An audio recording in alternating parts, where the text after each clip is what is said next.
सो जा रानी तेरा भला भगवान करे। हो चुपकी हो के सो जा रानी तेरा भला भगवान करे। और मस्त महीना वर्षा की ऋतु मन पापी परेशान करे।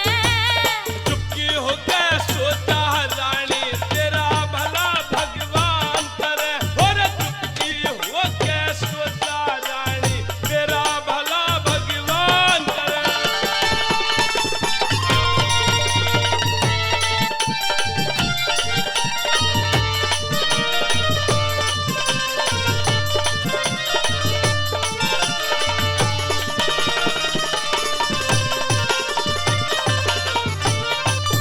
हर मन रोके से रुकता कोन्या भोर उठे से धन की।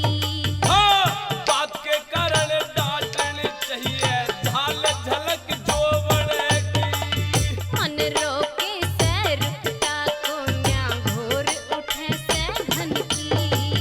हाँ, बात के कारण डांटनी चाहिए झाल झलक जोवन की।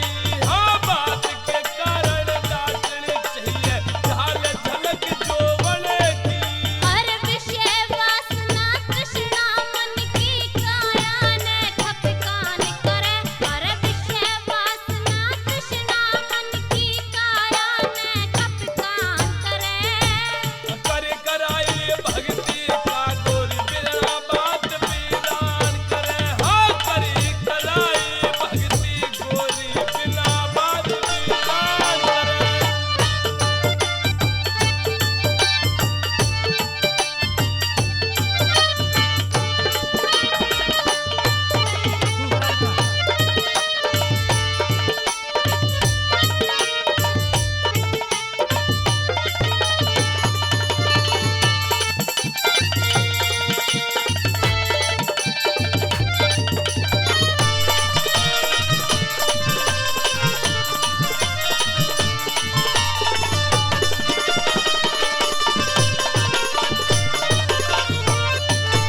अरे हमारी तरह से पिया बता दे और जगत में कौन डटे।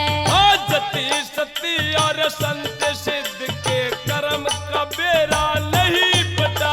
हमारी तरह से पिया बता दे और जगत में कौन डटे। हाँ, जति सती और संत सिद्ध के कर्म का बेरा नहीं पता। हाँ, जति सती और संत सिद्ध के कर्म का बेरा नहीं पता। मेरे जौवन का रंग नहीं छटायो काम ऊपर किलकान करे। मेरे जौवन का रंग छटा नहीं यो काम ऊपर किलकान करे। 2 दिन के चीले में प्यारी क्यों बर्बादी मान करे। हाँ, 2 दिन के चीले में प्यारी क्यों बर्बादी मान करे।